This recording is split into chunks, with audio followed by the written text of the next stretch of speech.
Hello friends, welcome to invention classes. आप सभी बच्चों का हार्दिक अभिनंदन। मैं दीपक शर्मा आप सभी को सांख्यिकी का अध्ययन करा रहा हूं। तो बच्चों, आप सभी ने अभी तक पूर्व वाली क्लास के अंतर्गत जो श्रेणियों के बारे में या रूपों के बारे में वर्गांतर के अनुसार जब वर्गीकरण किया गया था, जो वर्गीकरण के जो दो भाग बताए गए थे, अपवर्जी रूप और समावेश रूप। तो हमने सबसे पहले अपवर्जी रूप के बारे में अध्ययन किया था कि अपवर्जी रूप किस प्रकार से होता है। आज अपवर्जी रूप को उसी रूप को आगे बढ़ाते हुए दो कदम और करते हैं कि अपवर्जी रूप के अंदर इस प्रकार से समग्र यदि व्यक्त होते हैं तो उसको भी उसका रूप भी अपवर्जी आता है। वो परिस्थिति हमारे सामने कब आती है उसी के बारे में अध्ययन करेंगे। तो वर्गांतर या वर्गीकरण के दो बिंदु चल रहे हैं। टॉपिक डालने से अध्याय में हमारा 7वां अध्याय चल रहा है, वर्गांतरों के अनुसार वर्गीकरण। किसके अनुसार? वर्गांतरों के अनुसार वर्गीकरण के प्रकार। वर्गांतरों के अनुसार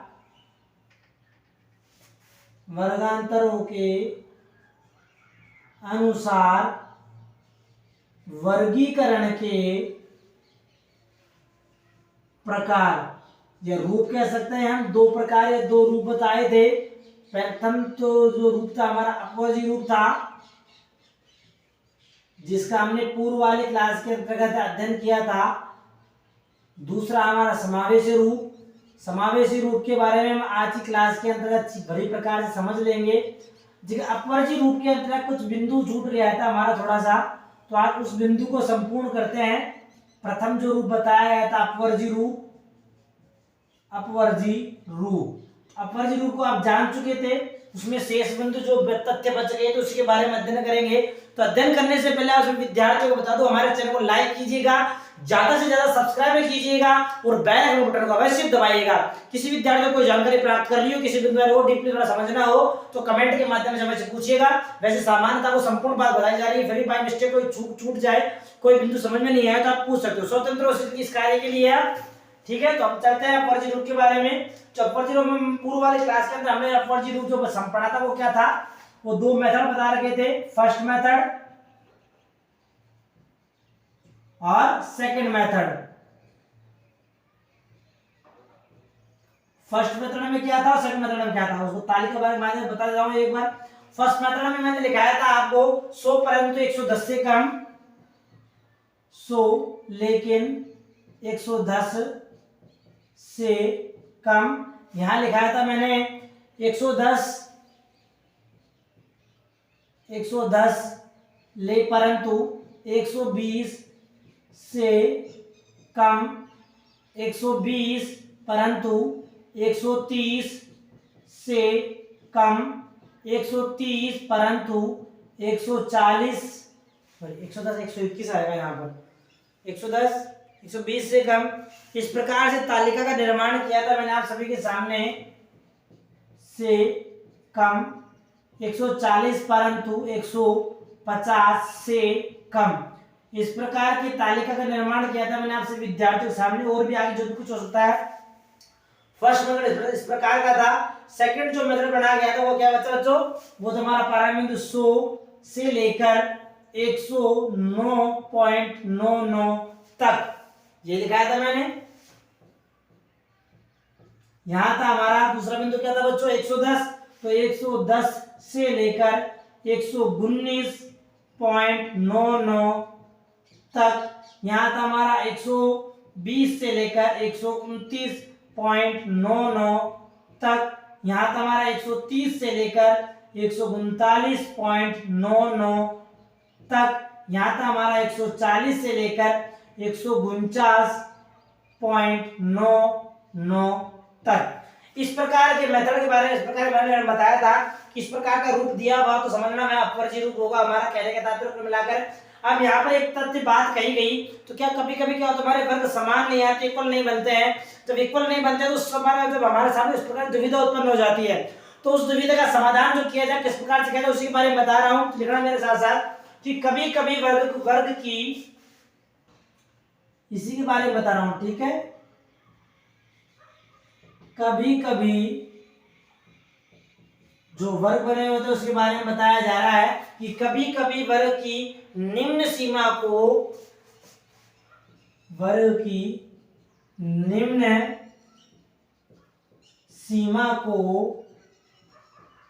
अपवर्जी कर दिया जाता है। यानी कभी कभी उस सीमा को अपवर्जी बना दिया। अब अपवर्जी बनाने का मतलब क्या है? अपवर्जी बनाना अर्थात एक वर्ग की जो हमारे निम्नतम यानी लोअर लिमिट की जो संख्या होगी उसके बारे में बता रहा है। अर्थात एक वर्ग की निम्न सीमा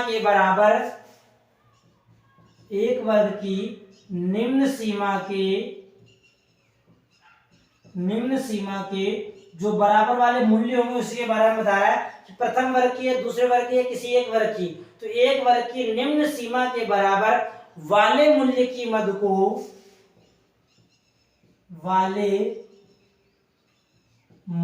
की जो मद होती है उसकी मद के बारे में मूल्य की मद को उसी वर्ग में सम्मिलित नहीं किया जाता। मद को उसी वर्ग में सम्मिलित नहीं किया जाता।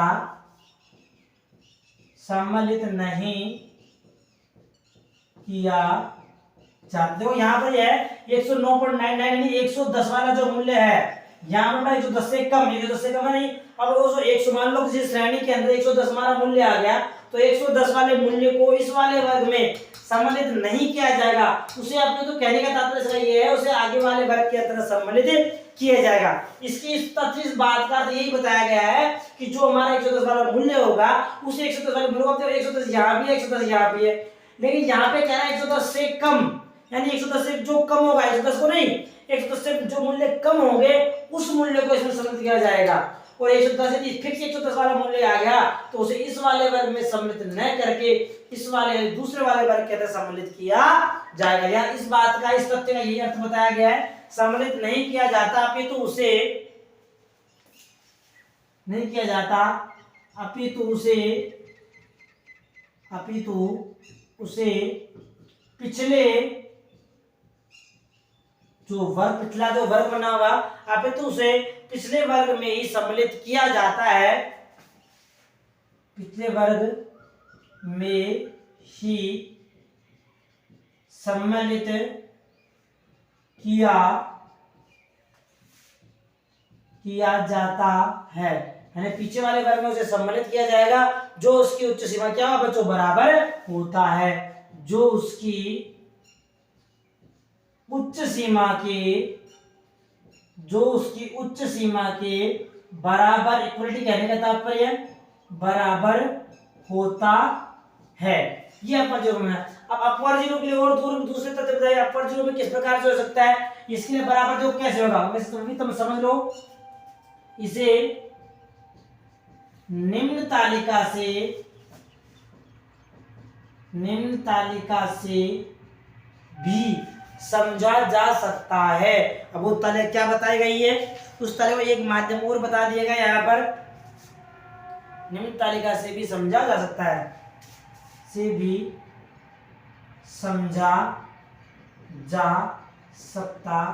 है अर्थात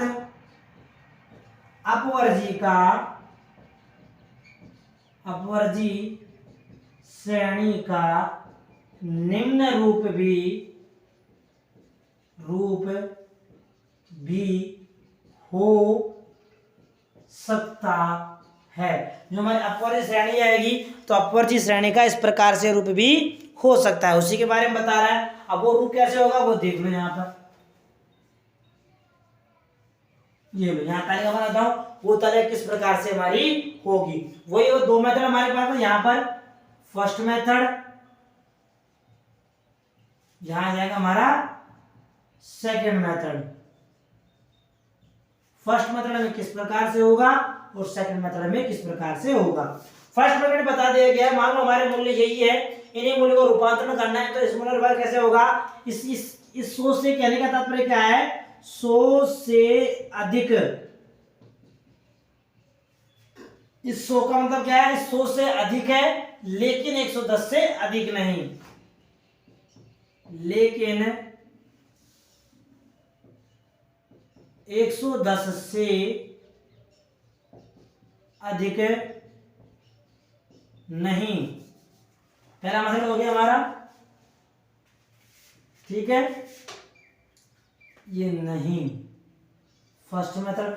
सेकंड मेथड में क्या बताया गया, सेकंड मेथड में लिख लो, यहां लिख देता हूं मैं सेकंड मेथड। दिख रहा है सभी विद्यार्थियों को, फर्स्ट मेथड में ये हो गया, सेकंड मेथड में ये हो गया, यानी 100 से अधिक लेके 110 से अधिक नहीं है। दूसरे वाले बिंदु के लिए क्या हो जाएगा, दूसरे वाले बिंदु में जाओ 110 से अधिक है, यानी 110 से अधिक वाले मूल्य इसमें सम्मिलित किए जाएंगे। 110 से तो अधिक, लेकिन क्या है बच्चों 120 से कम है, यानी 120 से अधिक नहीं है। इसी प्रकार तीसरे वाले मूल्य के लिए क्या हो जाएगा, 120 से अधिक लेकिन 130 से कम हो जाएगा। 130 से अधिक नहीं हो कहने का तात्पर्य वहीं आकर रुक जाएगा 130। इसी प्रकार चौथे वाले मूल्य के लिए हो जाएगा क्या, 130 से अधिक लेकिन किससे कम नहीं बच्चों, किससे नहीं हुआ, 140 से अधिक नहीं। उसी प्रकार चौथे वाले मूल्य के लिए हो जाएगा 140 से अधिक लेकिन 150 से अधिक नहीं, अधिक नहीं। ये चार रूप बता दे फर्स्ट सेकंड मेथड में। इसी के रूपों को दशमलवांश के अंतर्गत परिवर्तित करके उसे लिख दिया गया हो। कैसे, उसका वो रूप भी देख लो, उसका रूप कैसे बताया गया। यहाँ पे 100 से अधिक, तो 100 से अधिक बोलने का मतलब क्या हो गया बच्चों, 100.01 से कहां तक का कह रहा है, 110 से अधिक नहीं। 110 से अधिक नहीं क्या मतलब 110 तक है। ये कहां तक बच्चों, 110 तक है। दूसरी गई 110 से अधिक, अब यदि 110 से तो अधिक हो गया तो 110.01 से कहां तक है, 120 से अधिक नहीं है, यानी 120 तक हो गया, यहाँ गया 120 तक। उसी प्रकार तीसरे वाले मूल्य में 120 से अधिक तो क्या बन जाएगा बच्चों, 120.01 से लेकर 130 तक। समझ में आ रहा है, ये अपवर्जी रूप है। ये इस प्रकार से श्रेणी को अपवर्जी रूप में परिवर्तित किया जाता है। तो 130.01 से लेकर 140 तक। इसी प्रकार चौथे वाले रूप में हो जाएगा 140.01 से 150 तक। ये 5 प्रकार के रूप तरीके बता दिए मैंने। इस प्रकार से श्रेणी को अपवर्जी रूप में परिवर्तित किया जाता है। अब हमारी दूसरी श्रेणी आती है बच्चों। ये अपवर्जी श्रेणी के दो रूप बता दिए, प्रथम रूप ये हो रहा गया, इसमें फर्स्ट मेथड सेकंड मेथड। उसी प्रकार दूसरे रूप के अंतर्गत इस प्रकार से हो सकता है, इस प्रकार से हो सकता है, इस प्रकार से भी आप श्रेणी को अपवर्जी रूप में लिख सकते हो, ये व्यक्त कर सकते हो। ये तो यहाँ बात खत्म होगी हमारी अपवर्जी रूप की। अब दूसरी बात आती है हमारे समावेशी रूप के बारे में कि समावेशी रूप क्या होता है। तो अध्ययन करने से पहले इसका स्क्रीनशॉट ले लेना। आगे अध्ययन करते हैं हम समावेशी रूप के बारे में कि समावेशी रूप किस प्रकार से होता है, कैसे होता है। समझा कैसे विद्यार्थियों को, ले लिया स्क्रीनशॉट। चलो बहुत अच्छी बात, आगे चलते हैं हम समावेशी रूप के सेकंड रूप के बारे में। समावेशी रूप में किस प्रकार से तरीके बताए गए हैं, इसकी डेफिनेशन क्या है, इसमें किस प्रकार से समंकों को सूचनाओं को व्यक्त किया जाता है।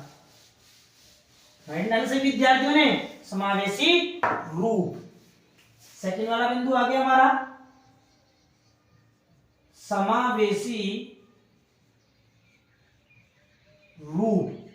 अब समावेशी रूप क्या होता है, चलिए इसको ध्यान से पढ़ते हैं। इसमें 2-3 प्रकार की बातें भी आती है, वो तथ्य क्या होता है उसी के बारे में बताऊंगा। ठीक है, किस प्रकार से परिवर्तित किया जाएगा, उसका रूप कैसा होता है। समावेशी रूप क्या होता है, लिखिए। इस रूप में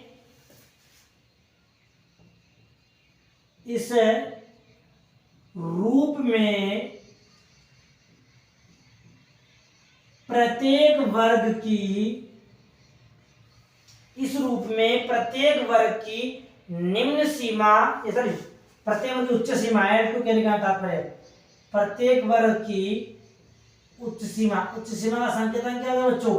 L2 हमारा प्रत्येक वर्ग की उच्च सीमा अगले वर्ष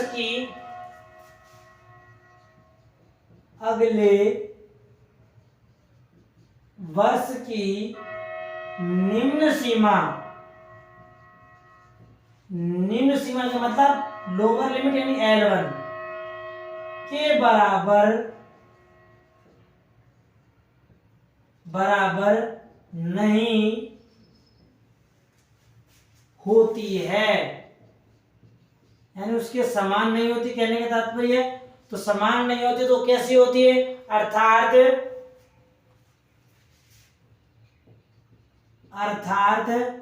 उससे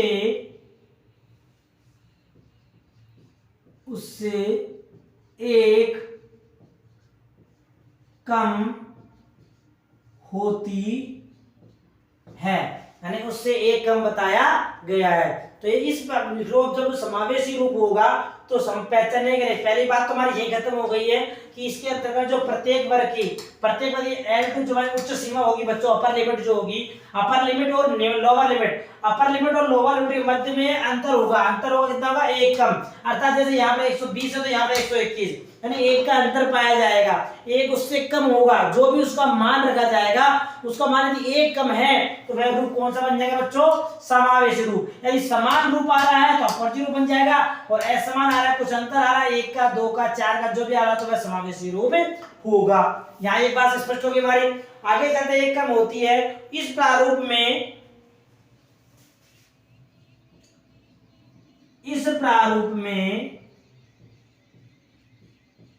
प्रत्येक वर्ग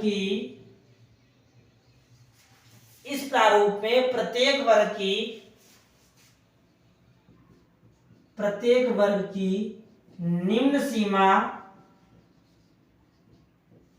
इस प्रारूप में प्रत्येक वर्ग की निम्न सीमा उच्च सीमा से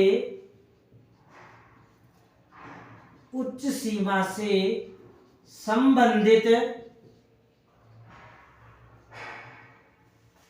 निम्न सीमा उच्च सीमा से संबंधित दोनों मूल्यों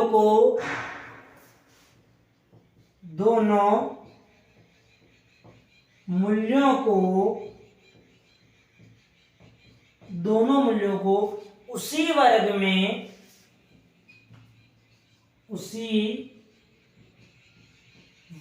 में सम्मिलित किया जाता है, यानी उसी वर्ग के अंतर्गत उस मूल्य को सम्मिलित किया जाता है। अतः सम्मिलित किया जाता है तो अतः इसे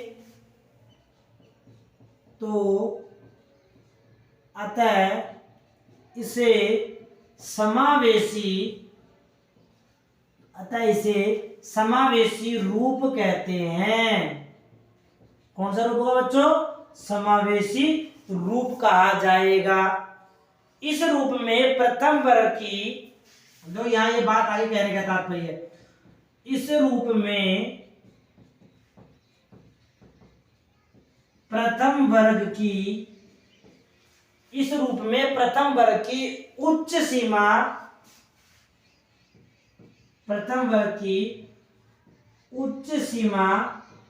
अगले वर्ग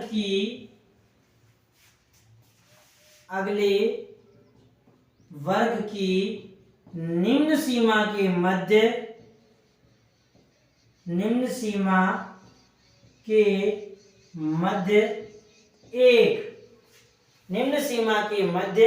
एक का अंतर होता है,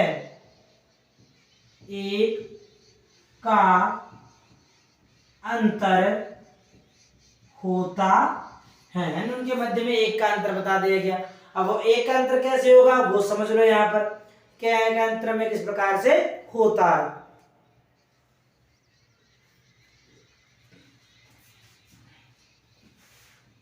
समावेशी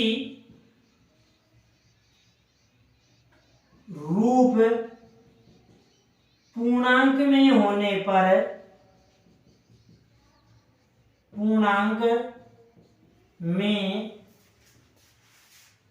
होने पर इसे निम्न रूप में व्यक्त किया जाता है। यानी पूर्णांक में यदि मूल्य होंगे तो पूर्णांक में होने पर किस प्रकार से व्यक्त किया जाएगा उसकी तालिका, पहले उसको समझने, तालिका यहाँ आ नहीं पाएगी हमारी, उस तालिका समझना, इस वाले स्क्रीनशॉट सकता है, इसका स्क्रीनशॉट ले लीजिए। आगे अध्ययन करता है जब पूर्णांक में संख्याएं जब व्यक्त होगी तो उन्हें किस प्रकार से तालिका में व्यक्त किया जाएगा। लिख लिया? चलिए आगे आता है पूर्णांक में किस प्रकार से तालिका होगी। यहां बनाता हूं तालिका में, यह समझ में आएगा आप लोगों को कि उनके मध्य में एक का अंतर पाया जाता है। पूर्णांक में मूल्य दिए हुए होने पर उन्हें किस प्रकार से व्यक्त किया जाएगा तो वो देख लो। नंबर 1 ए पॉइंट, पूर्णांक में मूल्य होने पर समावेशी रूप। पूर्णांक में मूल्य हमारे पास उपस्थित है तो पूर्णांक में मूल्य होने पर समावेशी रूप किस प्रकार से होगी। ये फर्स्ट मेथड हो गया हमारा METHOD। अब सेकंड मेथड किस प्रकार से होगा वो भी देख लो। पहले फर्स्ट मेथड समझ लो। फर्स्ट मेथड किस प्रकार, पूर्णांक में संख्याएं हैं, ये जैसे हमने यहाँ पढ़ा कि इस तालिका के अंतर्गत एक का अंतर पाया जाता है, यही पढ़ा मैंने। तो यहाँ मेथड फर्स्ट मेथड में दिखा दी, क्लास बता दी। यहाँ पर हमने क्या बता रहे बच्चों, क्लास यानी वर्ग कहने का तात्पर्य यहाँ 100 से स्टार्ट है। हमने यहाँ भी इसके रूप में पढ़ा कि इसके अंतर्गत प्रथम वर्ग की जो उच्च सीमा होगी और दूसरे वर्ग की जो निम्न सीमा होगी उसके मध्य में एक का अंतर पाया जाता है। एक का अंतर यहाँ पे 100 से ये 100 हमारी L1 हो गई, इसकी L2 हमारे पास दे रखी है बच्चों कितनी 109, कितने 109। अब ये हमारी L2 यहाँ आ गया मूल्य 110 रुपए। तो इसे कहने का तात्पर्य क्या हुआ कि प्रथम वर्ग की जो L2 है ये तो हमारे बच्चों क्या है L1 और ये हमारे पास दे रखा है L2, ये ध्यान रखना। और हमने समावेशी रूप की परिभाषा में यही पढ़ा है कि प्रथम वर्ग की L2 और द्वितीय वर्ग की L1 जो होगी उसके मध्य में एक का अंतर होगा। तो एक का अंतर है 110 में 109 कितने बच्चे 1, तो ये हमारा कितने अंतर हो गया बच्चों, एक का अंतर हो गया। तो ये हमारा कौन सा रूप हो गया समान। इसी प्रकार यहाँ पर आ जाएगा 119 और यहाँ आ जाएगा 120। 120 से लेकर जो भी हमारा मूल्य बढ़ेगा, कहने का तात्पर्य 120 से लेकर 129 तक, 130 से लेकर 139 तक और 140 से लेकर 149 तक। इस प्रकार से पहला मान कंप्लीट इस प्रकार से दिया हुआ होगा तो भी हमारा कौन सा रूप होगा समावेश रूप, पूर्णांक में मूल्य होने पर। दूसरा मेथड बताया गया सेकंड मेथड। सेकंड मेथड, अब सेकंड मेथड क्या है, किस प्रकार से होगा, मूल्य पूर्णांक में दोगे किस प्रकार से होंगे। यहाँ पे इस प्रकार से था, यहाँ देखिए यहाँ बताया गया 100 लेकर 110 तक कह दिया। फिर अब 110 दे रखा है या कर दिया हमने 111, आगे वाला मूल्य बढ़ गया। अब 110 तो हमारी ये तो हो गई हमारी L1 और ये हो गई हमारे बच्चों L2। ये हमारी क्लास बनी हुई है 111 से लेकर 120 तक हो गया। अब यहाँ 120 यहाँ क्या जाएगा 121 हो जाएगा, 121 से लेकर 130 तक। ये क्या जाएगा 131 से लेकर 140 तक, ये जाएगा 141 से लेकर 151 तक। तो लिखा है ना मैंने 140 से 150, ये दूसरा नंबर। इस प्रकार से जो रूप बनी प्रथम वर्ग की L2 और दूसरे वर्ग की L1 के मध्य में एक का अंतर होगा।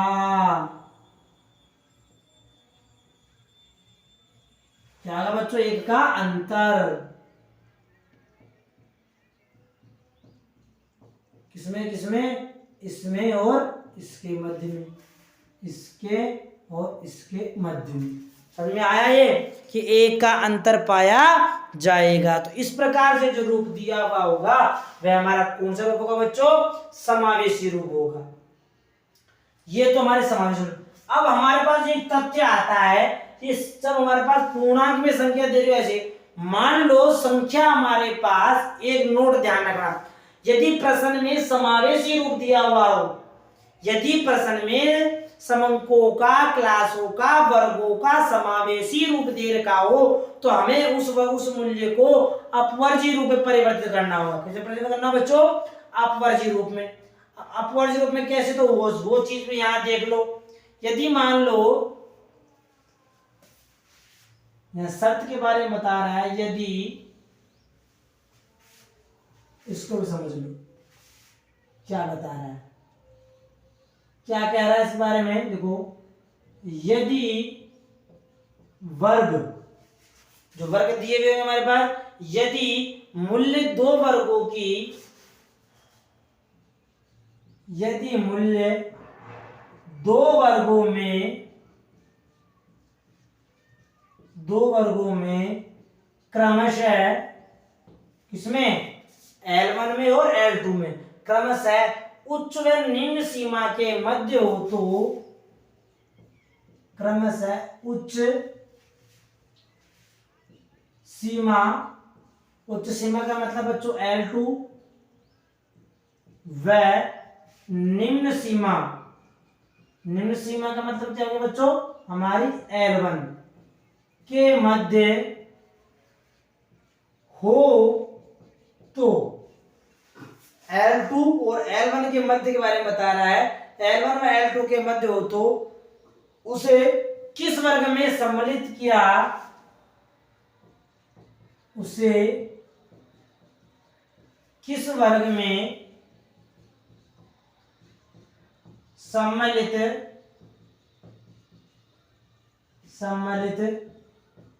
किया जाए, उसे किस वर्ग में सम्मिलित किया जाए, उसे किस समय सम्मिलित किया जाए। पर समझ बन गया है हमारे पास। यानी मान लो मूल्य हमारे पास आ गया 110, ये आ गया 111।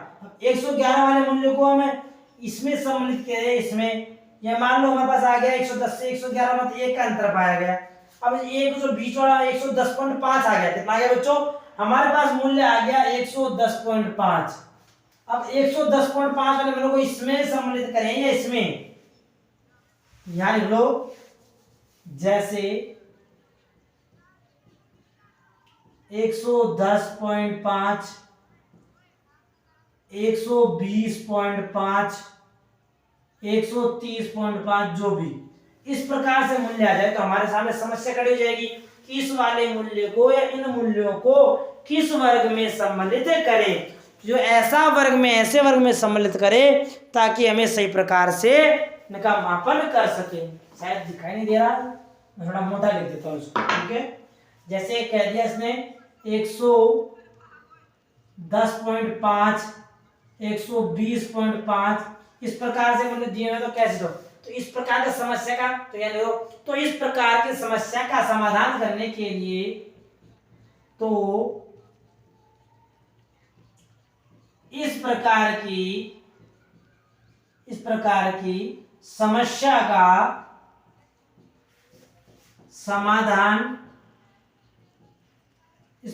समस्या का समाधान करने के लिए, अब देखो समस्या का समाधान कैसे किया जाएगा। समाधान करने के लिए समावेशी रूप को अपवर्जी में परिवर्तित करना चाहिए। करने के लिए समावेशी रूप को अपवर्जी रूप में परिवर्तित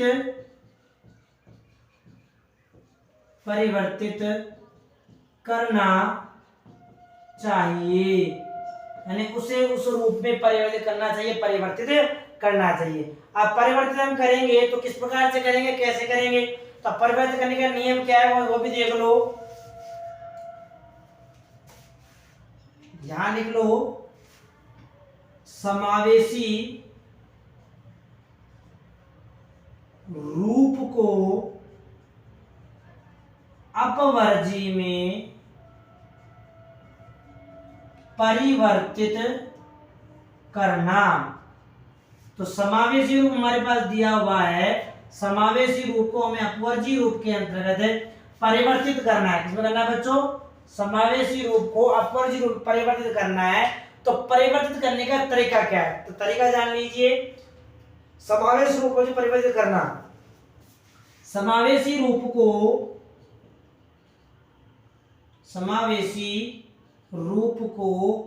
अपवर्जी में परिवर्तित करने के लिए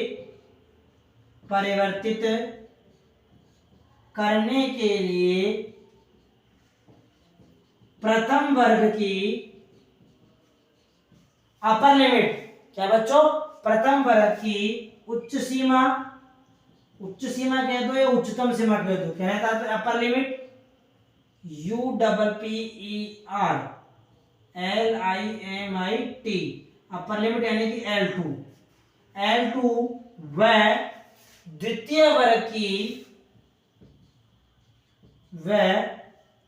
द्वितीय वर्ग की निम्न सीमा।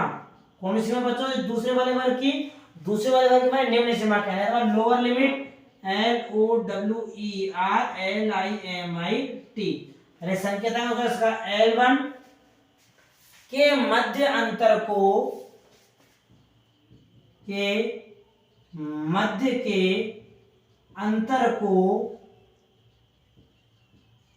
को जो भी हमारा अंतर एक का हो, कहने का तात्पर्य अंतर को आधा करके,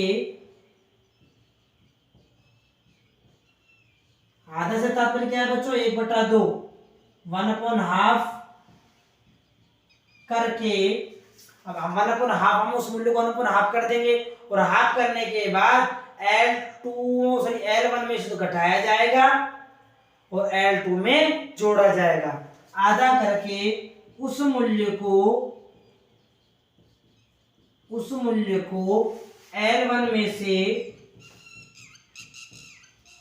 उस मूल्य को निम्न सीमा में से, निम्नतम सीमा या निम्न सीमा, ठीक है, निम्न सीमा लोअर लिमिट LOWER LIMIT यानी L1, निम्न सीमा में जोड़ा जाएगा तथा उच्चतम सीमा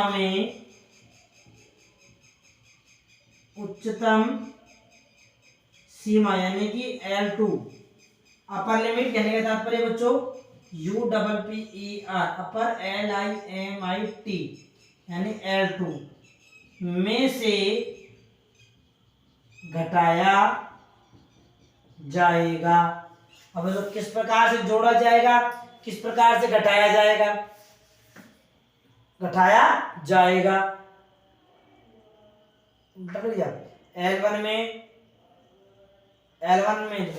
L1 के अंतर्गत तो उसे किस बच्चा के लिखा जाएगा? L1 के अंतर के लिए बताया गया, शायद थोड़ा सा उल्टा लिख दिया मैंने। निम्न सीमा में तो हम उसको घटाया जाएगा और उच्च सीमा के अंदर उसे जोड़ा जाएगा, इसे निम्न उदाहरण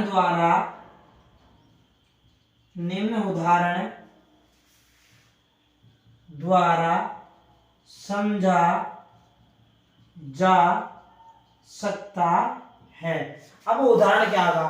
तो उदाहरण जानने के लिए पहले इसका स्क्रीनशॉट ले लीजिए, फिर आपको बताता हूं किस प्रकार से समावेशी रूप को अपवर्जी के रूप के अंदर परिवर्तित किया जाता है, यानी उसे परिवर्तित किस प्रकार से किया जाएगा। लिख लिया सभी विद्यार्थियों ने? ले लिया स्क्रीनशॉट? चलो बहुत अच्छी बात है, स्क्रीनशॉट ले लिया तो आगे अध्ययन करते हैं इसके उदाहरण के माध्यम से। यहाँ बी पॉइंट डाल लेते हैं इसी बिंदु के अंतर्गत हम, और यहाँ परिवर्तित कर लेते हैं, ठीक है। उदाहरण क्या होगा वो भी देख लीजिए। ये हमारी तालिका हो गई जी, यहां लिख देता हूं मैं बी पॉइंट डालकर, समावेशी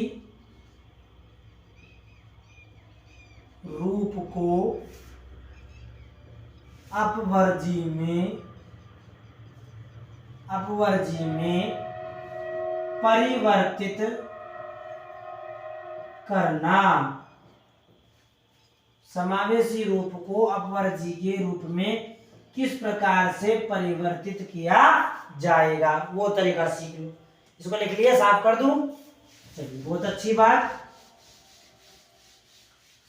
लिख लिया। तो देखते हैं परजो किस प्रकार से हमारा परजरूप होगा। माना हमारे पास समंक वो दिए हुए थे, मैं समंक यहां लिख देता हूं, मूल समंक फर्स्ट मेथड,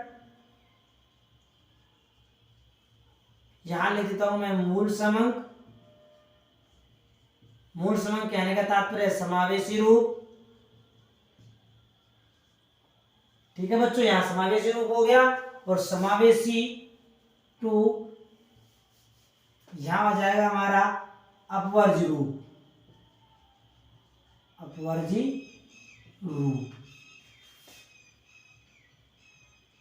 समावेशी रूप हमारे पास दिया हुआ था पूर्व वाले उदाहरण के अंतर्गत। क्या दे रखा था बच्चों? 100 से 109, 110 से 119, 120 से 129, 130 से 139 और 140 से लेकर 149 समावेशी रूप दे रखा था हमारे पास ये फर्स्ट मेथड के अंतर्गत। अब इस समावेशी रूप को अपवर्जी रूप में किस प्रकार से परिवर्तित किया जाएगा वो देख लो। हमने यहाँ पढ़ा पूर्व के अंतर्गत कि इसके अंदर मैंने जो दिखाया था अंतर का, अंतर कितना है यहाँ लिख देता हूं मैं, L2 माइनस L1 I बराबर L2 माइनस L1। I हमारा, I का मतलब क्या है यहाँ लिख देता हूं बच्चों, I बराबर अंतर, L2 बराबर उच्चतम सीमा, उच्चतम सीमा, और L1 बराबर निम्नतम सीमा। ये तीन बिंदु हमारे पास आई इंटरवल निकालना है इनका। तो प्रथम L2 प्रथम वर्ग की यहां लिख लेता हूं मैं, प्रथम वर्ग में L2 कितनी है बच्चों? 109 और 110। ये दूसरा वाले प्रथम वर्ग के अनुसार देते हैं I बराबर L2, और हमारे यहाँ पर L2 जो आएगी, L2 जो हमारी आएगी प्रथम वर्ग की, प्रथम वर्ग की, और L1 जो आएगी हमारे पास आएगी द्वितीय वर्ग की। इसको ट्रांसफर कर सकते हैं सीधा उल्टा, कहने का L2 में जाएगा घटाएंगे, यानी 109 में से हम 110 को घटाएंगे तो अंतर आ जाएगा 1 का। हमने यहाँ लिखा, आगे बढ़ा, अंतर के आधे को, अंतर को आधा किया जाएगा 1/2। यहाँ लिख देता हूं मैं, अंतर का आधा किस प्रकार से होगा? अंतर का आधे को परिवर्तित करने के लिए उसके आगे वाले बिंदु को पढ़ेंगे हम। अंतर का आधा 1/2 बराबर 0.5, 0.5 हो गया। अब 0.5 को परिवर्तित कर दिया जाएगा। यहाँ पर कैसे करेंगे? 100 के अंदर हमने L1 के अंदर उसे घटाया जाएगा, किस प्रकार घटाएंगे? तो 100 में से 0.5 गया तो 99.5 से 109.5, ये हो जाएगा 109.5 से 119.5, ये हो जाएगा हमारा 119.5 से 129.5, ये हो जाएगा 129.5 से 134.5, 149.5, जो हो जाएगा 149.5 से 139 बच्चों, 149.5, 149.5 से 149.5 इस प्रकार से परिवर्तित किया जाएगा। समझ में आया? इसका स्क्रीनशॉट ले लेना। शेष इसके बारे में दूसरा रूप बताया गया है, उसके बारे में जानकारी प्राप्त करेंगे आगे आने वाली क्लास में। तो आज के लिए इतना ही। थोड़ा बैटरी का इश्यू चल गया, इसलिए कहने का तात्पर्य है तो हमारे चैनल को लाइक कीजिएगा, सब्सक्राइब कीजिएगा और बेल आइकन बटन को अवश्य दबाइएगा। इसके जो शेष बिंदु बचे हैं उसके बारे में जानकारी प्राप्त करेंगे आगे आने वाली क्लास में। तो सब तक के लिए सभी विद्यार्थी तैयार रहना। किस प्रकार से किया गया उस बारे में दोबारा पुनः समझा दूंगा, ठीक है। इसका स्क्रीनशॉट लेना है एक बार सभी विद्यार्थी। ले लिया, बहुत अच्छी बात है, वेरी गुड।